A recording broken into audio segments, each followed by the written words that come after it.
हुए दिखा रहे हैं और अपने आप में कई दशकों के बाद में उत्तर प्रदेश में सरकार का रिपीट होना ये एक अपने आप में नया इतिहास लिखने की एक संकेत साफ तौर पर दिखाई पड़ रहा है। कितनी बीजेपी और क्या कुछ तैयारियां मुकाबले में रमा?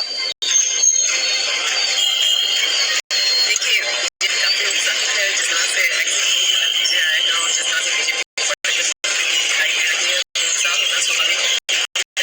सभी की बड़ी है कि जो मुकाबला था वो बिल्कुल कांटे की टक्कर बताई जा रही है और उसमें बीजेपी को इतनी बढ़त मिलना वो अपने आप में, और जिस तरह से नीरज ने बताया कि अगर ये जो एग्जिट पोल है एग्जैक्ट हो जाते हैं तो इतिहास रचा जाएगा कई जिलों में, अपने आप में बेहद महत्वपूर्ण है। मैं अपने कैमरा पर्सन से कहूँगी वो आपको दिखाएं कि बीजेपी ऑफिस का इस वक्त माहौल क्या है। आप देख सकते हैं कि मीडिया का जमाना। रमा, आपकी आवाज बहुत बेहतरी से हमारे पास नहीं आ रही, हम आपका रुख करेंगे। इस बीच में हमारे साथ में अनुज समाजवादी पार्टी के मुख्यालय से जुड़े हैं लखनऊ से हमारे साथ में। अनुज, किस तरीके से आप, क्योंकि हमने देखा कि अखिलेश और सपा लगातार ईवीएम के मसले को उठा रही और बीजेपी कह रही साहब ये अपने आप में जो एग्जिट पोल की संकेत है उससे बचने की कवायद के तौर पे है। किस तरीके से इस वक्त के समाजवादी पार्टी की ओर से संकेत?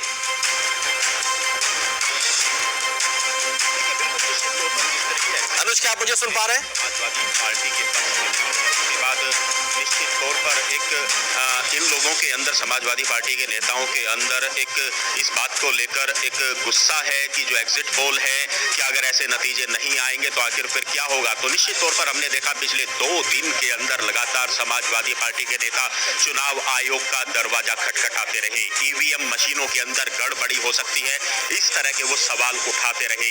लेकिन सबसे बड़ी बात यही है, क्योंकि हमने इस बार देखा है आर्येंद्र कि उत्तर प्रदेश के अंदर अगर हम मुकाबले की बात करें तो समाजवादी पार्टी और भारतीय जनता पार्टी के बीच में ही मुख्य मुकाबला था।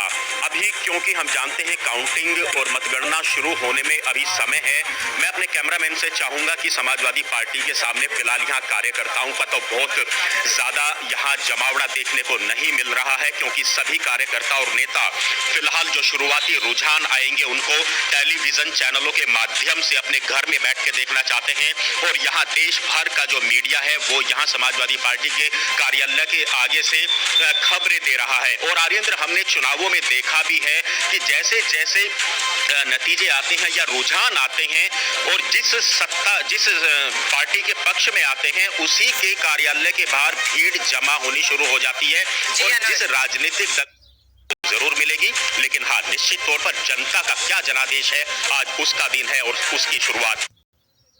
देखिए, जिस तरीके के बात की है समाजवादी पार्टी के नेता अखिलेश यादव ने कि ईवीएम मशीनों में गड़बड़ी हो सकती है, और ये आज के आरोप नहीं है, इससे पहले भी आरोप लगते रहे हैं। भले ही हम दूसरे चुनावों की बात करें तो जो कार्यकर्ता हैं उनको इस तरह का निर्देश दिया गया है कि आप मतगणना केंद्रों के बाहर, काउंटिंग सेंटर्स के बाहर आप लोग नजर बनाए रखें।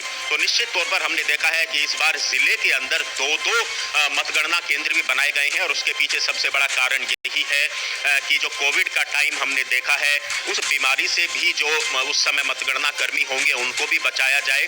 तो इस बार हमने कई बड़े जिलों के अंदर देखा है कि मतगणना केंद्र 2 बनाए गए हैं और समाजवादी पार्टी के लोग जो हैं कल रात से ही मतगणना केंद्रों के 2